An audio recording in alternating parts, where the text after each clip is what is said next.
नमस्कार, मैं डॉक्टर सुनील कुमार गर्ग, सह आचार्य लेखा एवं व्यावसायिक सांख्यिकी विभाग, बीवीडी राजकीय महाविद्यालय चिमनपुरा शाहपुरा जयपुर, आज आपके समक्ष एमकॉम फाइनल एबीएसटी के विषय संक्रिया विज्ञान के अंतर्गत अध्याय परिवहन प्रतिरूप में आने वाली बोगल की अनुमान विधि को एक उदाहरण के साथ स्पष्ट करूंगा। आपकी स्क्रीन पर आप देख रहे हैं एक प्रश्न दिया हुआ है और लिखा है कि निम्न प्रश्न को बोगल अनुमान विधि से हल करिए। इस प्रश्न में आप देखें तो लेफ्ट साइड पे 3 सप्लाई सेंटर वेयर हाउसेस दिए हैं, गोडाउन दिए हैं W1, W2, W3 और ऊपर कॉलम वाइज 3 शहर A, B, C दिए हुए हैं। तीनों शहरों की जो डिमांड है A की 105, B की 30, C की 90 और तीनों गोदामों की जो सप्लाई है, आपूर्ति की मात्रा दे रखी है W1 की 100, W2 की 25, W3 की 75 और बीच के भाग में प्रत्येक गोदाम से प्रत्येक मांग केंद्र को प्रति इकाई भेजने पर लगने वाली परिवहन लागत दी हुई। अब इस प्रश्न में सर्वप्रथम आप देखें तो हमारे पास जो W1, W2, W3 की जो सप्लाई है, कुल सप्लाई का योग है 100 + 25 + 75 बराबर 200 इकाई और तीनों मांग केंद्र A की मांग 105, B की 30 और C की 90, इस तरह से तीनों मांग केंद्रों की कुल मांग है 225 इकाइयों की, यानी डिमांड 225 की है, सप्लाई 200 इकाइयों की है। तो आपको पूर्व में जैसा आपको बताया जा चुका है, आपको ध्यान होगा कि ऐसी परिवहन समस्या को हल करने से पूर्व सबसे पहले एक आवश्यक शर्त मान्यता यही है कि परिवहन समस्या संतुलित होनी चाहिए। अर्थात संतुलित का मतलब उसके मांग और सप्लाई बराबर होनी चाहिए, जबकि इस प्रश्न में मांग और सप्लाई में फर्क है, अंतर है, इसलिए यह समस्या अभी असंतुलित परिवहन समस्या है।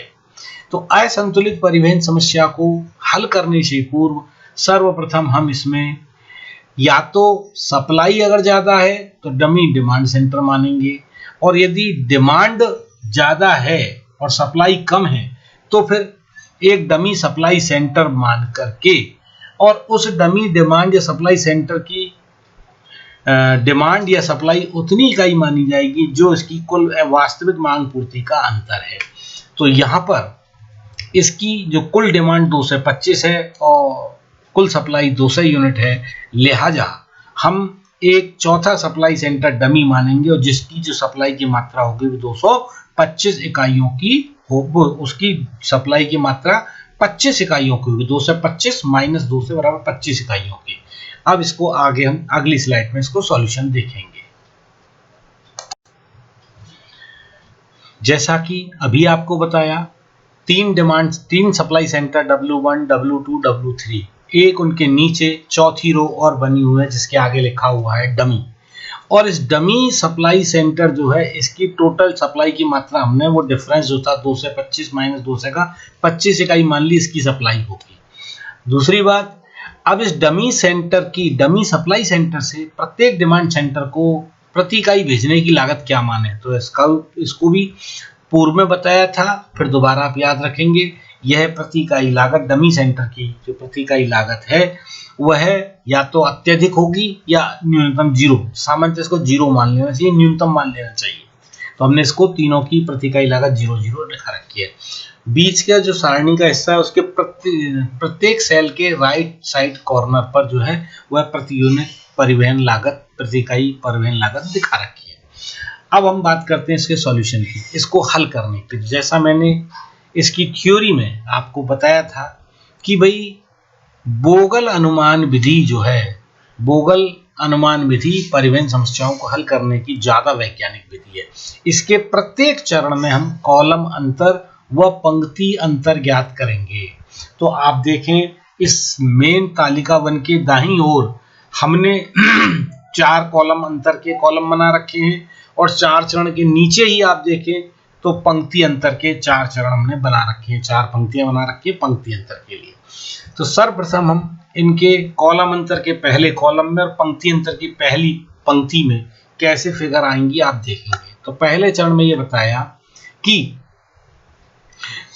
प्रथम आपूर्ति केंद्र से विभिन्न मांग केंद्रों को भेजी जाने वाली प्रति इकाई परिवहन लागत में से 2 सबसे छोटी जो लागत है उनका अंतर कॉलम अंतर में लिखेंगे। तो यहाँ आप देखें 5, 10, 2, तो 10 सबसे बड़ा है तो 2 सबसे छोटी लागतें रह गई W1 से माल भेजने की 5 और 2, और इनका अंतर आता है 3, इसलिए कॉलम अंतर का जो पहला कॉलम है उसमें हमने अंतर लिख दिया 3। इसी तरीके से W2 पर चलें, 3, 7, 5, यानी तो सबसे छोटी लागत हुई 3 और 5, इन 3 और 5 का अंतर 2, उसमें लिख देंगे। इसी प्रकार से आगे चलें, W3 से प्रति इकाई माल भेजने की लागत है 6, 8 और 4 रुपए प्रति इकाई। सबसे छोटी 2 लागतें रह गई 6 और 4, 8 सबसे बड़ी है तो 6 और 4 का अंतर 2 हमने यहाँ लिख दिया इधर कॉलम अंतर के कॉलम में। नेक्स्ट उसके नीचे सबकी लागत 0, 0 है, छोटी भी 0 बड़ी भी 0, अंतर निकालेंगे 0 आ जाएगा। तो इस तरीके से ये तो हमने कॉलम अंतर निकाला। अब हम नीचे चलते हैं पंक्ति अंतर की तरफ। तो ऊपर जो पहला कॉलम है इसमें 4 पंक्तियां हैं, W1, W2, W3, W4, W4 की जगह डमी। तो इनकी प्रति इकाई परिवहन लागत है 5, 3, 6, 0। तो 5 और 6 तो बड़ी हैं, 3 और 0 2 सबसे छोटी लागतें हैं, इनका अंतर जो है 3 हमने नीचे लिख दिया पहली पंक्ति में, पंक्ति अंतर की पहली पंक्ति के पहले कॉलम में 3। इसी तरीके से दूसरे में चलें, 10, 7, 8, 0, तो 10 और 8 तो बड़ी हो गई, 7 और 0 सबसे छोटी 2 लागतें रह गई, इनका अंतर 7 और 0 का 7। इसी तरीके से पंक्ति अंतर के तीसरे कॉलम में आप चलें तो 2, 5, 4, 0 में से 5 और 4 तो बड़ी हैं, सबसे छोटी जो 2 लागतें हैं 2 और 0, इनका अंतर आ गया 2, हमने नीचे लिख दिया। तो ये एक चरण हुआ पूरा जिसमें हमने प्रत्येक पंक्ति के सामने पंक्तियां कॉलम अंतर में लिख दिया और प्रत्येक कॉलम के नीचे पंक्ति अंतर में उसके फिगर लिख दिया हमने। अब अगला इसके साथ अब अगली बात यह है कि इस प्रकार पहले चरण में जो आपने कॉलम अंतर और पंक्ति अंतर ज्ञात किए हैं उनमें से सर्वाधिक अंतर वाली राशि क्या है। तो इधर देखें 3, 2, 0, इधर देखें 3, 7, 2, तो सबसे बड़ा मूल्य हुआ 7। तो अब इसके ऊपर वाले कॉलम में जाएंगे हम, सब अर्थात कहने का मतलब है कि सबसे पहले हम इस सेल में इसके ऊपर वाला जो कॉलम है उसमें आवंटन करेंगे। अब 7 के ऊपर जाके देखें तो हमने कहा कि तत्पश्चात सर्वाधिक अंतर वाली सबसे बड़ा जो अंतर मूल्य है उसके कॉलम या संबंधित पंक्ति में उस सेल का चुनाव करिए जो सबसे छोटी हो, जिसकी लागत सबसे कम हो। तो 10, 7, 8 और 0 में से सबसे कम लागत है 0। तो लिहाजा अब हम इस सेल में, सेल कौन सा है, डमी से बी को, डमी से बी को जो सेल है, डमी टू बी जो सेल है उसकी सबसे कम लागत 0 है। अब उसमें इकाई देनी है, कितनी इकाई देंगे, तो डमी सेंटर के पास सप्लाई इसके राइट साइड में है 25 इकाइयों की और बी की डिमांड है 30। तो संबंधित सेल के पास उपलब्ध आपूर्ति या संबंधित मांग केंद्र की मांग जो दोनों में से कम, तो 30 और 25 में से कम है 25 इकाइयां, लिहाजा यहाँ 25 इकाई हम आवंटित कर देंगे, 25 इकाई दे देंगे। इसका मतलब डमी सेंटर की जो सप्लाई थी वो पूरी यहाँ हमारी पूरी हो गई है। तो लिहाजा हमने यहाँ पर डॉट डॉट डॉट डॉट लगाया नहीं इस रो को काटने के लिए, लेकिन व्यवहार में प्रैक्टिकल में आप चाहेंगे तो इसको डॉट डॉट लगा के काट देंगे। तो इसलिए आगे आप देखेंगे कॉलम अंतर वाले अगले कॉलमों में, पहले कॉलम में कॉलम अंतर के पहले कॉलम में 0 है, लेकिन चूंकि इसकी डिमांड पूरी, इसकी सप्लाई खत्म हो गई, लिहाजा आगे हमने डैश डैश में लगा दिया। अब हम चलते हैं ऊपर वापस दूसरे चरण में, वही कॉलम अंतर और पंक्ति अंतर ज्ञात करने का। तो चूंकि पहले W1 की तीनों कॉलम में वही वैल्यू आ जाएगी, 5 और 2 का अंतर 3, 3 और 5 का अंतर 2 और 6 और 4 का अंतर 2। लेकिन चूंकि डमी जो सेंटर है, सप्लाई सेंटर है, इसकी डिमांड, इसकी पूरी सप्लाई हम बी को दे चुके हैं, लिहाजा इसको आगे हम अपने गणना में शामिल नहीं करेंगे, इसलिए इधर डैश लगा दिया। और अब ये जो डमी सेंटर है इसको पंक्ति अंतर में भी इसको हम शामिल नहीं करेंगे। तो जब हम ए के जो 3 सप्लाई सेंटरों से माल आने हैं डमी को छोड़ करके, तो उनका मूल्य है 5, 3, 6। तो दो छोटे मूल्य हुए, जो छोटी लागतें हुई, सर्वाधिक न्यूनतम जो छोटी लागत है 5 और 3 का अंतर 2 नीचे लिख देंगे दूसरे चरण में, पंक्ति अंतर की दूसरी पंक्ति में। इसी तरीके से 10, 7, 8 सबसे छोटी राशियां, 7 और 8 का अंतर 1। इसी तरीके से अगले चरण में चलेंगे आप, इसी में सी के नीचे 2, 5 और 4, तो सबसे छोटी जो राशियां हुई 2 और 4, दोनों का अंतर आएगा 2 इकाई, 2 रुपए एक तरीके से। तो दूसरे चरण में जो अंतर आ रहा है, कॉलम अंतर का जो दूसरा कॉलम है 3, 2, 2, और पंक्ति अंतर की दूसरी पंक्ति है 2, 1, 2, तो सबसे बड़ी जो अंतर की राशि वो 3 है आपकी। तो 3 के आगे आप इस रो में चलेंगे, तो 3 के आगे इस रो में हमने चलें तो इसमें न्यूनतम लागत, जिसकी प्रति इकाई परिवहन लागत न्यूनतम, उस सेल का चुनाव करेंगे, और वो सेल हमें मिलता है W1C, यानी W1 से C को माल भेजने की प्रति इकाई परिवहन लागत 2 रुपए है, जो कि A और B को भेजे जाने वाले माल की प्रति इकाई लागत की तुलना में कम है। अतः यहां हम W1C सेल में इकाई आवंटित करेंगे। फिर क्वेश्चन ये आता है कितनी इकाइयों का आवंटन होगा। तो जैसा पूर्व में बताया था कि भाई इस C की डिमांड नीचे देखें 90 इकाइयां, और W1 के पास टोटल सप्लाई कितनी, 100 इकाइयां। तो संबंधित सेल की जो डिमांड सेंटर है उसकी डिमांड और संबंधित सेल की सप्लाई सेंटर की सप्लाई जो दोनों में से कम हो, तो लिहाजा 100 और 90 में से कम है 90, तो लिहाजा इस W1 से C सेल को, जो सेल है इसमें हम 90 इकाइयों का बीच में लिख करके हमने ये आवंटन कर दिया। अब 90 इकाइयां इसको देते ही C सेल की मांग भी 90 इकाइयां, तो लिहाजा अब C को हमें कोई माल नहीं देना है। तो इस C जो कॉलम है, इस पूरे कॉलम में ऊपर से नीचे तक हम डॉट डॉट लगा करके क्रॉस लगा देते हैं, काट देते हैं, यानी इस सेल को आगे की गणना में शामिल नहीं करेंगे। तो नीचे आप देखेंगे तीसरे और चौथे चरण का जो पंक्ति अंतर है उसमें हमने यहाँ पे डैश डैश लगा दिया, क्योंकि इस सेल की इकाई डिमांड पूरी हो चुकी है। अब हम तीसरे चरण में चलते हैं, कॉलम अंतर का जो तीसरा कॉलम है उसकी गणना। अब चूंकि सी कॉलम की मांग, सी जो मांग केंद्र है उसकी मांग पूरी हो चुकी है, तो अब केवल जो प्रतिस्पर्धी जो रह गए हमारे पास, 2 डिमांड सेंटर रह गए A और B, और W1 से A को और B को माल भेजने की लागत है 5 और 10, इसका अंतर हुआ 5, तो तीसरे कॉलम अंतर के तीसरे कॉलम में 5। W2 से A और B को माल भेजने की लागत है 3 और 7, तो उसका अंतर हुआ 4, तो तीसरे कॉलम अंतर के तीसरे कॉलम में और दूसरी रो में हमने लिख दिया 4। और W3 से A और B को माल भेजने की प्रति इकाई लागत है 6 और 8, तो इनका अंतर हुआ 2, तो ये हमने यहाँ 2 लिख दिया। और डमी वाला जो सप्लाई सेंटर हो पहले अपनी पूरी सप्लाई दे चुका है, लिहाजा इसके नीचे डैश आ जाएगा।